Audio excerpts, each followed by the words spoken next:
Gracias, hermano Rubén. Gracias por guiarnos a alabar, a adorar a nuestro gran Dios. Dios les bendiga. Les invito a abrir sus Biblias en Efesios capítulo 5.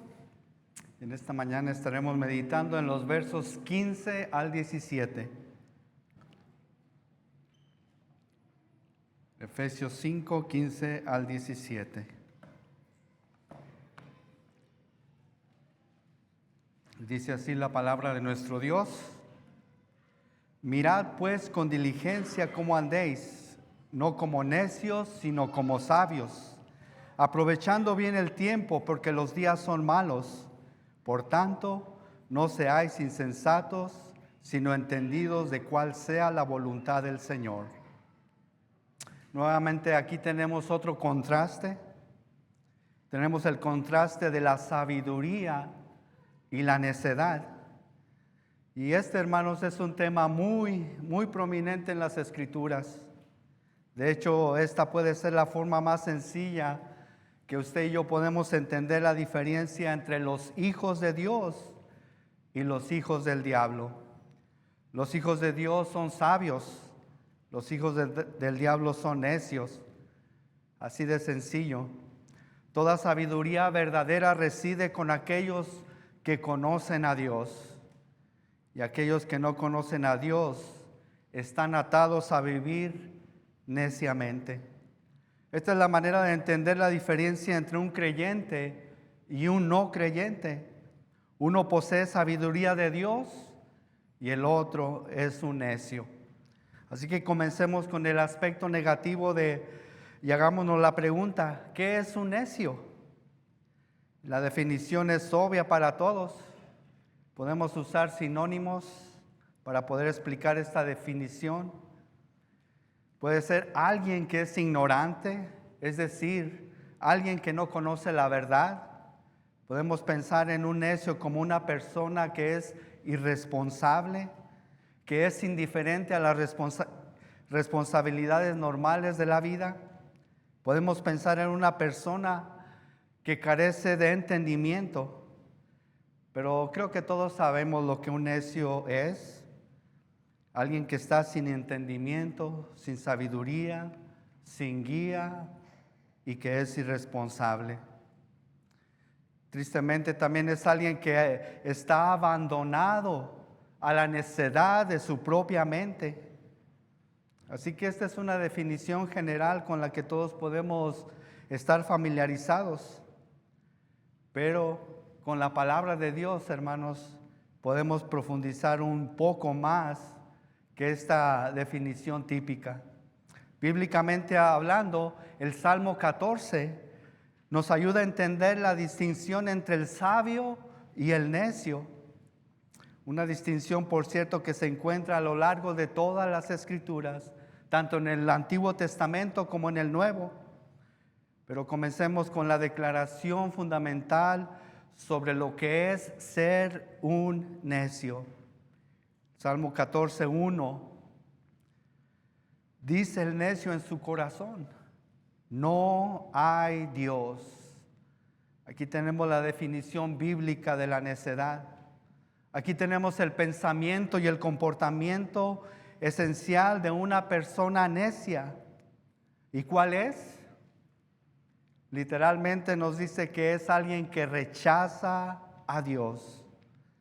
Puede ser que su expresión no sea externa o abiertamente, pero ahí en su corazón él dice: no hay Dios. Así que esa es la conclusión teológica: no hay Dios. Esta es la persona que puede mirar el universo, puede mirar la inmensidad y la complejidad y decir que no fue hecho por nadie. Esta persona puede reconocer la personalidad, el intelecto, las emociones de los seres humanos y decir que todo eso vino de la nada. Este es el ateo que puede decir: reconozco que hay bien y mal en el mundo, reconozco que hay verdad y error, reconozco que existe lo real y lo falso. Reconozco que hay leyes morales que son claras en todo el mundo y para toda la humanidad, y sin embargo, Rechazo la idea de que esa ley moral ha venido de un ser moral y sobrenatural. Eso, hermanos, es ser un necio. Así lo describe la palabra de Dios. Así que esa necedad fundamental de todas las necedades, negar que Dios es la fuente de todo lo que existe, eso es ser un necio de acuerdo a la palabra. Pero aquí hay más que eso. El necio ha dicho en su corazón no hay Dios, no porque él haya llegado a una conclusión intelectual o racional. El resto del versículo nos explica por qué. Nos dice que se han corrompido, que hacen obras abominables, que no hay quien haga el bien. Y aquí es donde radica el verdadero problema. Los necios, los pecadores, rechazan a Dios. ¿Por qué? Porque no quieren un juez justo, no quieren ser responsables ante nadie, no quieren dar cuenta de su comportamiento, no quieren el castigo, las consecuencias ni la condenación. Así que el necio dice en su corazón, no hay Dios. Otra vez, no porque sea intelectualmente sensato, sino porque él no quiere rendir cuentas ante ninguna deidad sobrenatural. No hay Dios. Cuando alguien dice no hay Dios, eso le está permitiendo estar satisfecho en su corrupción, en su pecado, y continuar cometiendo todo tipo de actos abominables. El salmista continuó describiendo con más detalle el pensamiento y el comportamiento del necio, del pecador, y que a la vez nos describe la depravación humana. Todos los seres humanos llegamos al mundo en esta condición. Somos corruptos, cometemos actos abominables, pero la razón al final del versículo 1 nos dice, no hay quien haga el bien, no hay ni siquiera uno. Así que de nuevo, esta es una declaración sobre la depravación humana y que es universal. El versículo 2 nos dice, el Señor ha mirado desde el cielo sobre los hijos de los hombres para ver si hay alguno que entienda, alguno que busque a Dios. ¿Y cuál fue la conclusión? Todos se han desviado, toda la humanidad, todos se han corrompido. No hay nadie que haga el bien, no hay ni siquiera uno. Así que claramente aquí tenemos la depravación de todo ser humano. Rechazan a Dios porque están atados a su pecado y no quieren abandonarlo, aún estando conscientes de lo que es el pecado y de sus consecuencias, aún poseyendo la culpa, porque Dios les ha dado una conciencia y en ellos hay miedo al castigo. Pero ellos lo que hacen para tratar de liberarse de esa culpa y de ese miedo del castigo es tratar de eliminar a Dios por completo de sus vidas. Y esta es la condición universal. De hecho, es tan universal que Pablo usa este mismo pasaje en el libro de los Romanos, capítulo 3. Ahí Pablo también describe la depravación humana. Como está escrito, no hay justo ni aún uno. No hay quien entienda, no hay quien busque a Dios.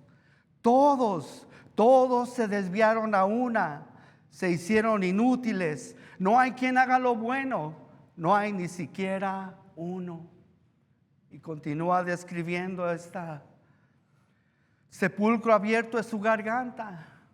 Con su lengua engañan, veneno de áspides hay debajo de sus labios. Su boca está llena de maldición y de amargura. Sus pies se apresuran para derramar sangre. Quebranto y desventura hay en sus caminos, y no conocieron camino de paz. No hay temor de Dios delante de sus ojos. Como podemos apreciar la palabra todos, Aparece varias veces, al igual que la palabra ninguno. Así que el carácter que define a la persona llamada necia es el rechazo a la existencia de Dios. Podemos ver que el necio tiene un componente teológico, el rechazo de Dios, pero también hay un componente moral, comete acciones abominables. Y todos los creyentes estuvimos una vez en esta condición. Eso nos queda claro en el lenguaje de Tito capítulo 3, verso 3, porque nosotros también éramos en otro tiempo insensatos, necios, rebeldes, extraviados, esclavos de concupiscencias y deleites diversos, viviendo en malicia y en envidia, aborrecibles y aborreciéndonos unos a otros. En el capítulo 1 de Romanos tenemos una descripción adicional acerca de esta depravación del hombre. Romanos 1, verso 21, pues habiendo conocido a Dios, aquí Él está hablando universalmente, no le glorificaron como a Dios ni le dieron gracias, sino que se envanecieron en sus razonamientos y su necio corazón fue entenebrecido. Profesando ser sabios, se hicieron necios. Aquí podemos ver el hombre en su naturaleza caída. Este hombre rechaza al verdadero Dios porque no quiere rendir cuentas ante la ley moral de Dios. Así que se inventa su propio Dios. Eso nos dice el verso 23. Cambiando la gloria de Dios, cambiando la gloria del Dios incorruptible en semejanza de imagen de hombre corruptible, de aves, de cuadrúpedos y de reptiles. Entonces, ¿qué es ser un necio? Resumiéndolo, la necedad por definición es la ausencia de fe, confianza y conocimiento del Dios vivo y verdadero. Así que, hermanos, de acuerdo a esta definición, el mundo entero está lleno de necios. Primera de Corintios capítulo 2 nos ayuda a completar nuestra definición. Pero el hombre natural no percibe las cosas que son del Espíritu de Dios, porque para él son locura y no las puede entender porque se han de discernir espiritualmente. Para el necio las cosas de Dios son locura. ¿Por qué? Porque es un necio. El necio solo puede ver a través de sus ojos necios y son locura. Así que este es el pensamiento, este es el comportamiento fundamental de lo que significa ser un necio. Alguien que rechaza a Dios y todo lo que es verdadero sobre Dios. Pero en su lugar se coloca él a sí mismo y a los dioses de su propia creación. Proverbios 12:15 nos dice, el camino del necio es derecho, pero en su propia opinión. Esa es la necedad definitiva. Pensar que nosotros mismos determinamos la verdad, la realidad y la sabiduría. Proverbios 14:9 nos dice, los necios se mofan del pecado, se burlan del pecado y al burlarse del pecado se burlan de Dios, quien al final los condenará por su propio pecado. También Proverbios 26:11 es algo muy gráfico. Como perro que vuelve a su vómito, así es el necio que repite su necedad. Así que cuando estamos hablando de un necio, no estamos hablando de solo alguien que es ignorante a la verdad de Dios, o alguien que es irresponsable, o alguien que es tonto o falto de entendimiento. Estamos hablando en el sentido que Dios lo ha definido, es decir, alguien que voluntariamente rechaza a Dios. Muchas veces en Proverbios la sabiduría es personificada por mismo Dios. Proverbios 1:7 dice esto: los necios desprecian la sabiduría. Hermanos, es por eso que tenemos tantos problemas para que usted y yo nos relacionemos con el mundo que nos rodea. Nos cuesta entender al mundo, porque nosotros somos las personas que tienen la sabiduría de Dios, pero vivimos en un mundo de necios. Todo comienza desde que nacemos. Eso dice Proverbios 22:15. La necedad está ligada en el corazón del muchacho. En otras palabras, llegamos a este mundo como necios. La necedad es definida de muchas maneras a través del libro de los Proverbios. Son tantas que podríamos tomarnos mucho tiempo para hacerlo, pero solo quisiera mencionar algunos aspectos destacados. Los necios odian el conocimiento, aborrecen la sabiduría. Los necios disfrutan de los planes malvados, proclaman tonterías. Los necios rechazan la disciplina de un padre, hablan perversidades. Los necios se burlan del pecado. Los necios son engañosos. Los necios desprecian a su madre, traen dolor a sus padres. Los necios cometen inmoralidad sexual. Una mujer necia destroza su propia casa. Así que los necios son peligrosos y vivimos en un mundo de necios. Lo que acabamos de leer no es una muy buena descripción de estas personas. Proverbios 1, verso 29 lo resume. Por cuanto aborrecieron la sabiduría y no escogieron el temor de Jehová. Aquí tenemos la definición completa de un necio, pero por lo contrario también. Proverbios 9:10 nos dice, el temor de Jehová es el principio de la sabiduría. Ahí es donde comienza la sabiduría. Si usted no teme al Señor, no es un hombre sabio, es todo lo contrario. Proverbios 1:29, los necios odian la sabiduría y no eligen el temor del Señor. Ellos no eligen adorar a Dios, ni mucho menos glorificarlo. El verso 30 nos dice, ni quisieron mi consejo. El consejo de sabiduría lo rechazan y menosprecian toda reprensión mía. En otras palabras, rechazan todo en cuanto a Dios. Así que el versículo 31, miren lo que dice. Comerán del fruto de su propio camino.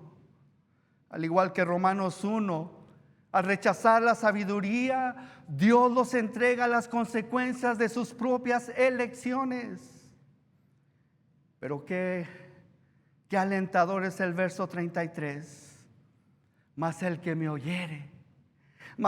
oyere habitará confiadamente y vivirá tranquilo sin temor del mal.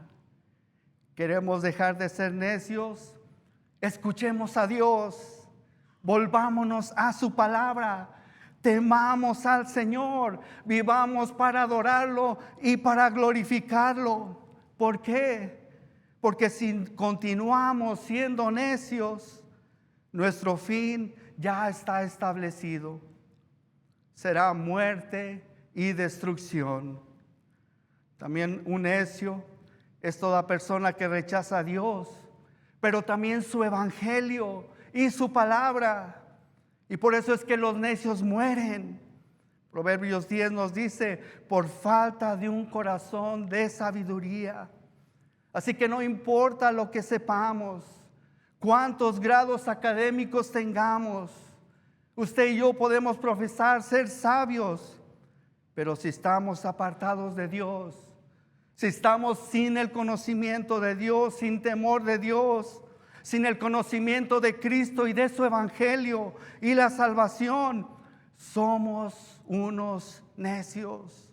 Y lo somos por voluntad propia, por elección propia, porque estamos eligiendo nuestro propio pecado.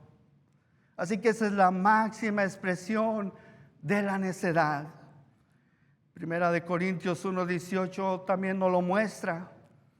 Nos muestra que la necedad es tan profunda en la humanidad que cuando alguien viene a predicar el evangelio, la palabra de la cruz es locura para ellos. ¿Por qué? Porque están pereciendo. Cuando alguien les presenta la verdad, la ven como una locura, porque así de profundo es su engaño.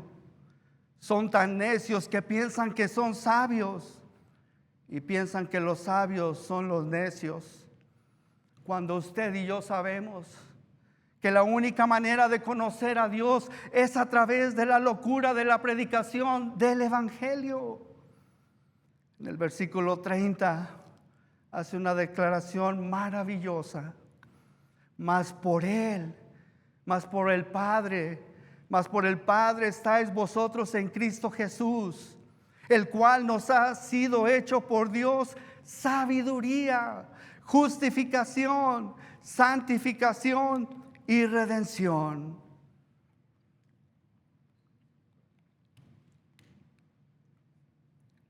Lo que aquí leemos es que Cristo Jesús se ha convertido en sabiduría para nosotros. El día que Cristo vino a nuestra vida, ese día nos volvimos sabios. En ese momento no solo pasamos de muerte a vida, sino de ser necios a ser sabios. Y esto es lo que el mundo no puede entender. El mundo no reconoce eso, porque el hombre natural no puede entender las cosas de Dios. Son locura para ellos. Su mente está oscurecida. Su corazón es oscuro porque ellos aman el pecado. Pero cuando Cristo viene a nosotros, junto con Él viene la sabiduría. Mire lo que dice Pablo en 2 de Timoteo 3:15, refiriéndose a Timoteo, y le dice: y que desde la niñez has sabido las sagradas escrituras, las cuales te pueden hacer sabio para salvación por la fe que es en Cristo Jesús. Toda la escritura es inspirada por Dios y útil para enseñar, para redarguir, para corregir, para instruir en justicia. En otras palabras, Pablo le dice a Timoteo: cuando escuchaste las sagradas escrituras, ellas te condujeron a la salvación que es en Cristo Jesús. Y ahora tú tienes la capacidad de entender la palabra de Dios, algo que el hombre natural no puede, pero tú puedes porque tienes el Espíritu Santo que habita en ti, Timoteo. En Primera de Juan capítulo 2 verso 20 nos dice: pero vosotros, refiriéndose a todo creyente, pero vosotros tenéis la unción del Santo y conocéis todas las cosas. La razón por la que sabemos lo que es verdad y lo que es sabiduría es porque no solo tenemos la palabra de Dios, sino tenemos a un maestro verdadero, el cual reside en nosotros, el Espíritu Santo. Primera de Juan 2:27 añade esto: pero la unción que vosotros recibisteis de Él, refiriéndose al Espíritu Santo, permanece en vosotros, y no tenéis necesidad de que nadie os enseñe, así como la unción misma os enseña todas las cosas, y es verdadera y no es mentira, según ella os ha enseñado, permanecer en Él. En el libro de Santiago nos presenta la definición de una vida de sabiduría, de hombres sabios. Y en el capítulo 3, verso 13, hace la pregunta: ¿quién es sabio y entendido entre vosotros? Muestre por la buena conducta sus obras en sabia mansedumbre. La sabiduría es comportamiento, no es algo solamente en nuestra cabeza. Santiago continúa diciendo: si nuestra vida está marcada por celos amargos, contención en vuestro corazón, por jactancia, por mentir contra la verdad, esta sabiduría no es la que desciende de lo alto, sino es terrenal, animal y diabólica. Palabras fuertes. Así que la sabiduría de este mundo, hermanos, es terrenal, animal y demoníaca. Y esta es la condición de toda la raza humana, porque rechazan a Dios, porque son necios. La única sabiduría que tenemos es la sabiduría que la única sabiduría que el mundo tiene es la terrenal, la animal y demoníaca, lo que significa que ellos están excluidos de tener la verdadera sabiduría, la sabiduría divina. Y esta, hermanos, es la respuesta a por qué tanta gente hace tantas cosas tontas. ¿Qué más pueden hacer? Son necios. Verso 16 de Santiago, capítulo 3, porque donde hay celos y contención, allí hay perturbación y toda obra perversa. Esto es lo que caracteriza a los necios del mundo. Los caracteriza por una incapacidad para tener relaciones significativas entre ellos. Pero por otro lado, la sabiduría que es de arriba no es solo conocimiento en la cabeza. Verso 17, pero la sabiduría que es de lo alto es primeramente pura, después pacífica, amable, benigna, llena de misericordia y de buenos frutos, sin incertidumbre ni hipocresía. Y el fruto de justicia se siembra en paz para aquellos que hacen la paz. Estas son las características de uno que es sabio, de los que son sabios. Esta es la verdadera sabiduría, hermanos. Temer a Dios, conocer a Dios a través del conocimiento del Evangelio. ¿Por qué? Porque a través del conocimiento del Evangelio viene el conocimiento de Cristo. Y Cristo se convierte en sabiduría para nosotros. Y eso es lo que significa ser cristiano. Somos los sabios del mundo. Así que esto nos debe de ayudar a entender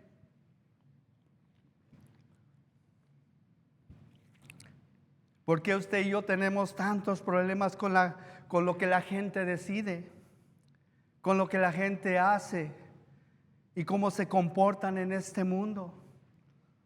Pero una vez más, ¿qué más podemos esperar? Así que con esto en mente, vayamos a Efesios capítulo 5, donde nos hace el mandato a todos los creyentes, a usted y a mí. El verso 15 nos dice: mirad pues con diligencia cómo andéis, no como necios, sino como sabios. Pablo aquí hace el llamado a los creyentes a caminar dignos de la vocación con la que fuimos llamados.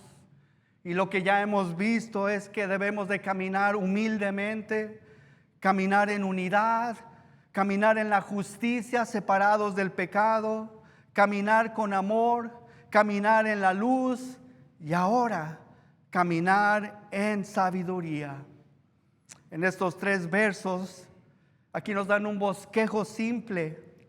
Hay 3 cosas que tenemos que ver para entender nuestra responsabilidad de caminar en sabiduría. En primer lugar, tenemos que verlo como la prioridad de nuestra vida. Caminar sabiamente es nuestra prioridad, hermanos. Eso es lo que dice el verso 15. Mirad pues con diligencia cómo andéis, no como necios, sino como sabios. Tengan cuidado en su caminar. De hecho, podemos resumir toda la vida cristiana en este mandato. Caminar en sabiduría, en la sabiduría que viene de lo alto, en la sabiduría que vino a nosotros a través del conocimiento del Evangelio, a través de la palabra de Dios y a través del Espíritu de Dios, a través de la presencia de Cristo en nosotros. En el verso anterior, el verso 14, comienza diciendo, por lo cual, despiértate tú que duermes, levántate de los muertos y te alumbrará Cristo. Por lo cual, o por lo tanto, esta debe de ser tu prioridad. Mirad pues con diligencia cómo andéis, no como necios, sino como sabios. ¿Qué queremos decir con la prioridad en la vida? El punto aquí es que hemos resucitado de entre los muertos. Se nos ha dado una vida nueva. Ahora estamos vivos. La luz de Cristo brilla sobre nosotros y a través de nosotros. Por lo tanto, debemos de tener cuidado al caminar. Ya no estemos caminando en la oscuridad. Caminemos en la luz. Ya no participemos de los actos infructuosos de la oscuridad. Caminemos sabiamente. En otras palabras, ten cuidado cómo caminas. Realmente nos está diciendo, mira, observa, examina tus pasos.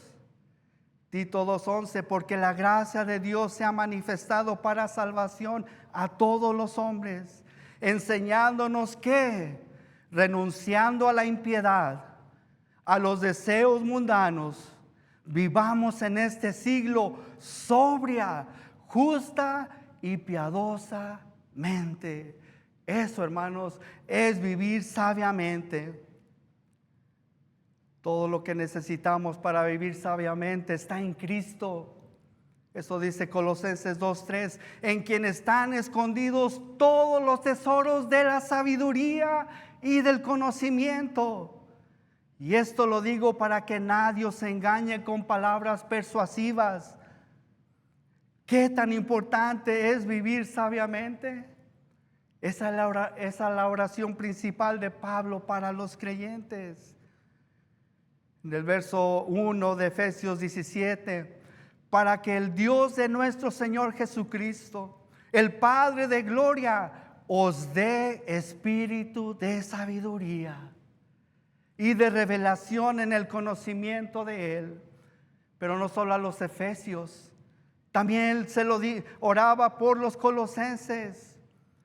Colosenses 1:9, por lo cual también nosotros, desde el día que lo oímos, no cesamos de orar por vosotros y de pedir que seáis llenos del conocimiento de su voluntad en toda sabiduría e inteligencia espiritual. ¿Para qué?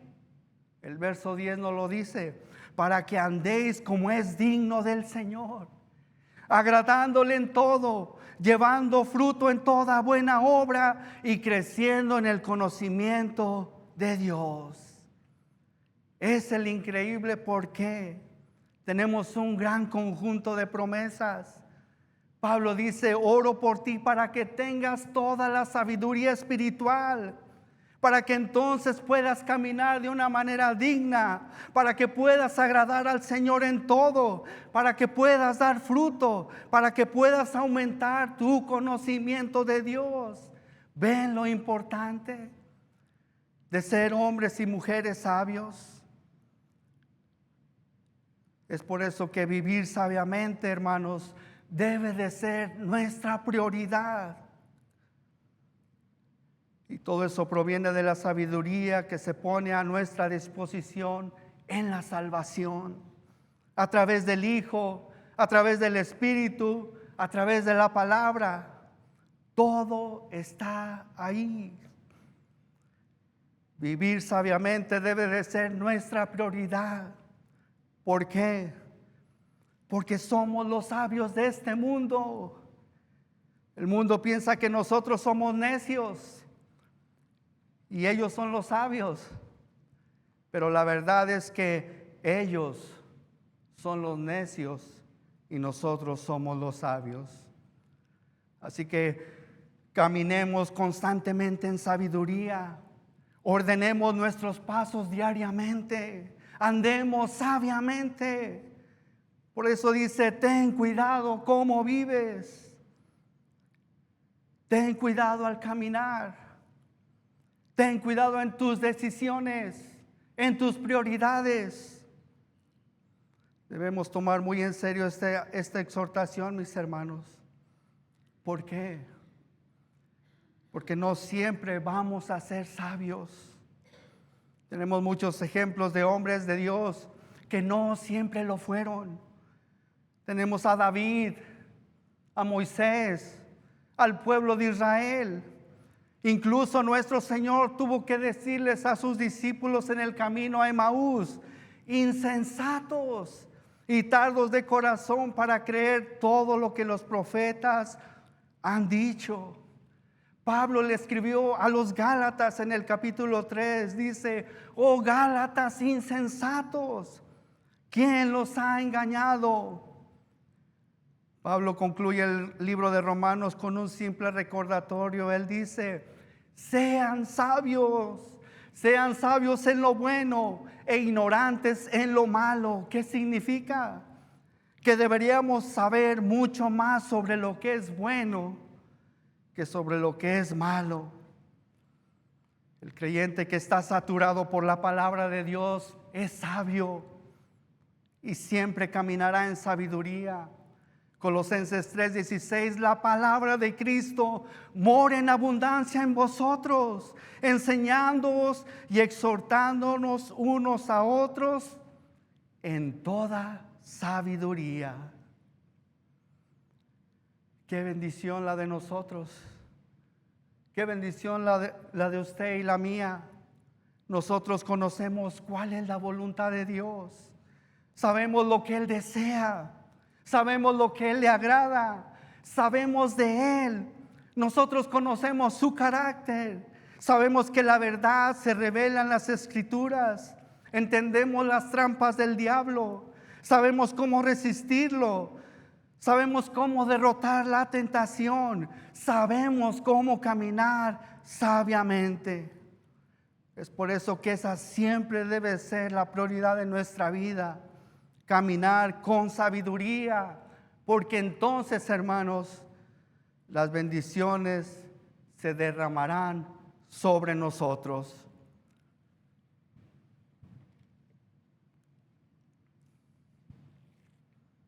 En segundo lugar, el creyente no solo conoce la prioridad de la vida, sino que conoce la brevedad de la vida. Eso es lo que dice el verso 16. Aprovechando bien el tiempo, porque los días son malos. Al usted y yo entender la brevedad de la vida, eso nos ayudará a aprovechar al máximo nuestro tiempo.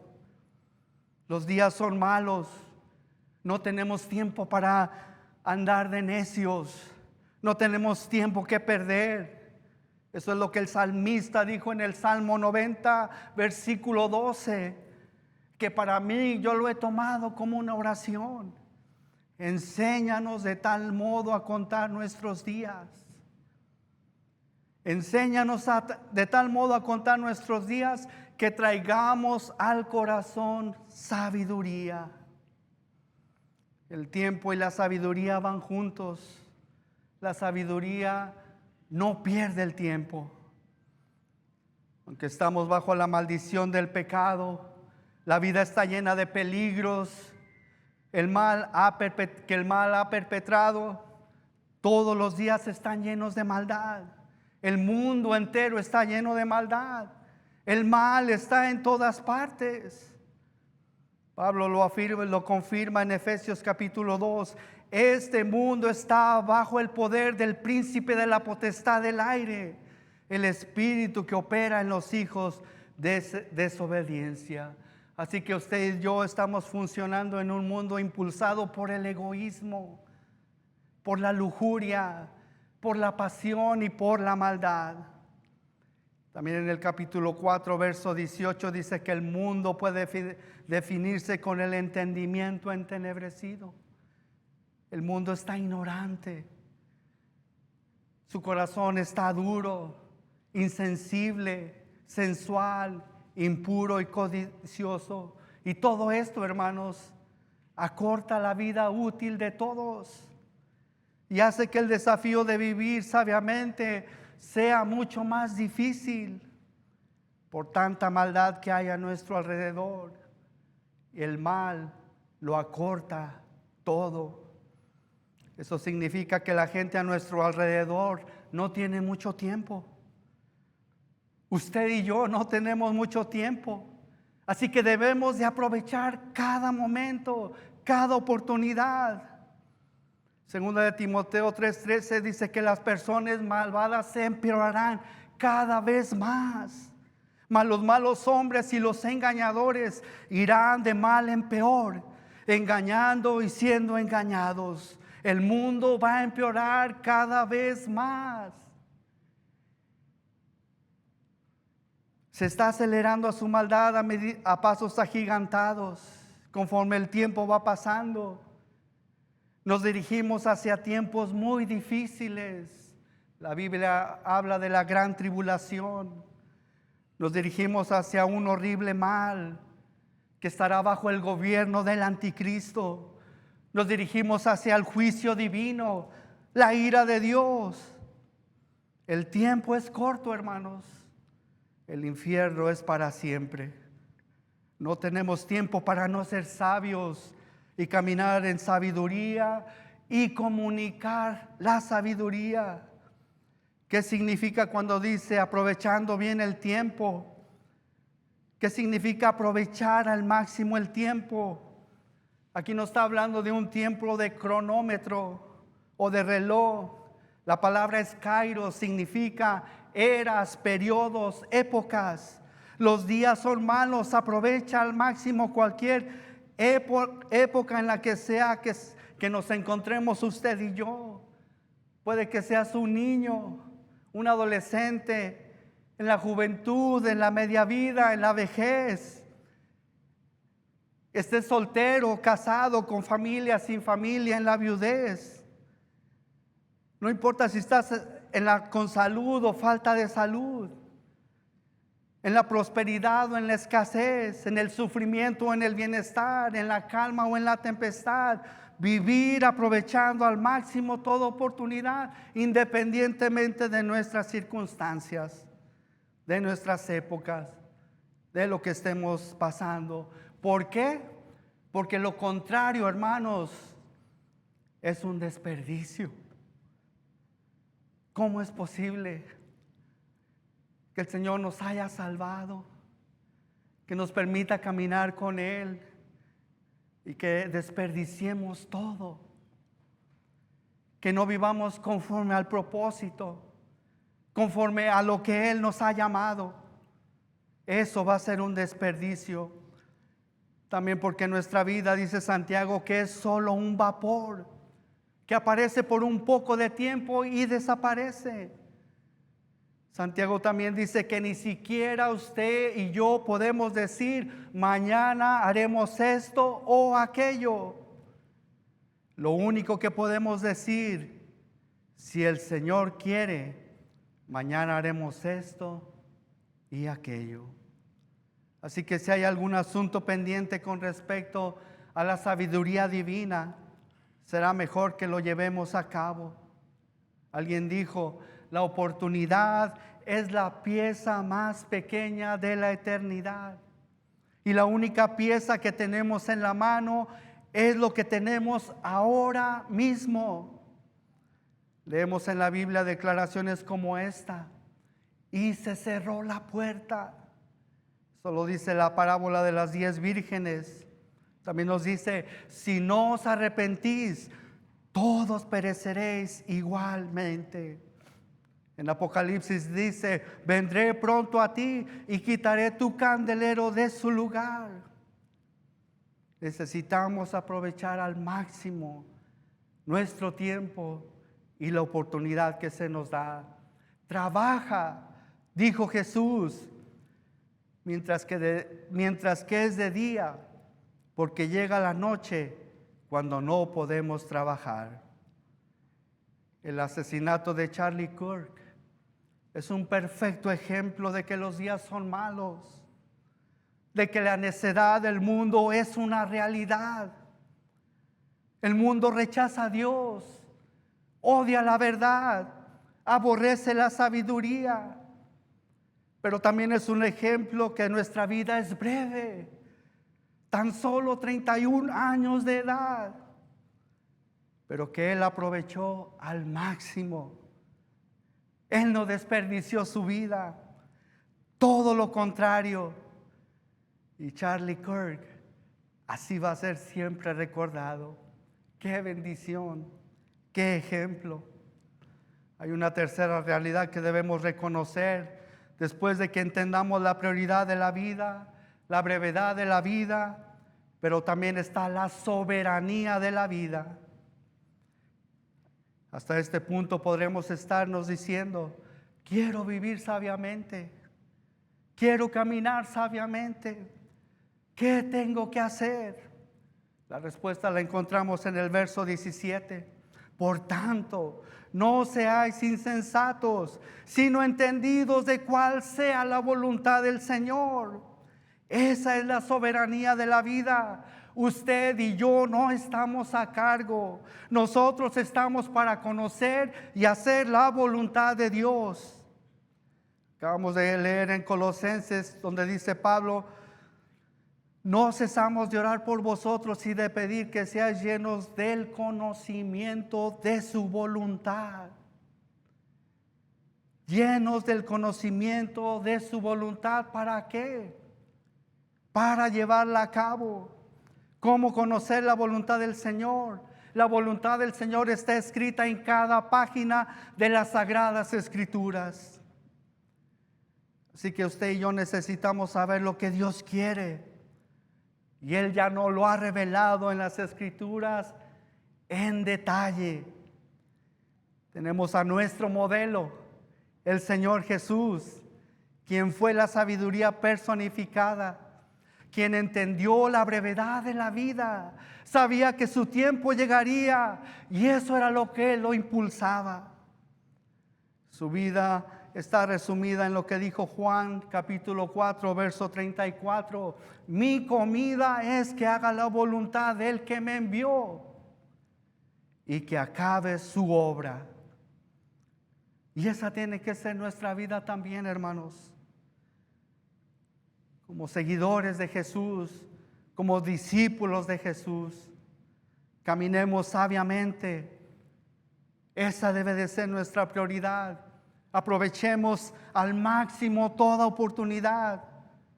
Que nuestra vida esté llena con lo que es la voluntad de Dios y que terminemos nuestra obra aquí en la tierra y que al final podamos decir, como Pablo dijo, he peleado la buena batalla, he acabado la carrera, he guardado la fe. Oremos.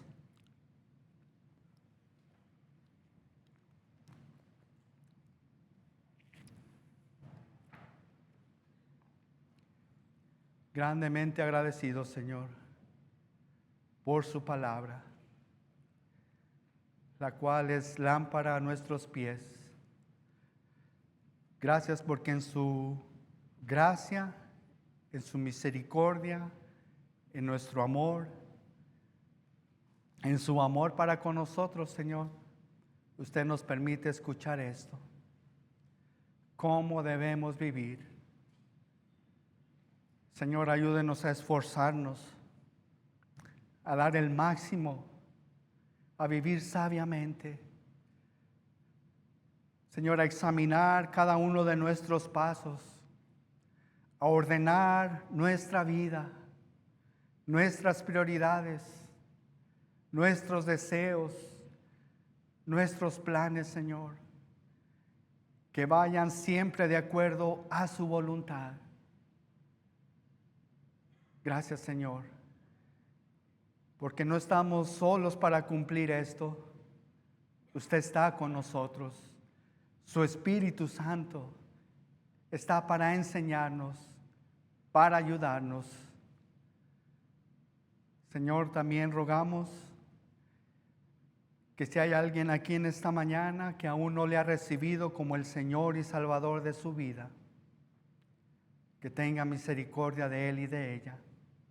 que lo traiga al arrepentimiento y a la fe en Jesucristo, así como lo ha hecho con tantos de nosotros, y podamos experimentar la salvación, el perdón de nuestros pecados, la vida eterna, y que mientras estemos aquí en la tierra podamos vivir sabiamente.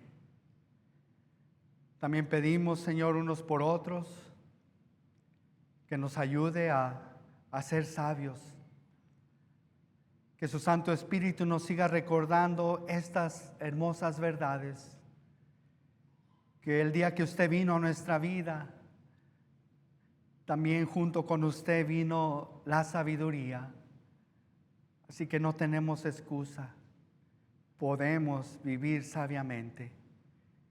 Señor, que aprovechemos toda oportunidad que usted nos presente, que no dejemos pasar el tiempo en cosas que no ayudarán, no nos ayudan, más bien que perderemos el tiempo. Oh Señor, le necesitamos. Su iglesia le necesita. Escuche cada oración que en esta hora se hace. En el nombre de Jesús. Amén. Dios les bendiga, hermanos. Continuemos.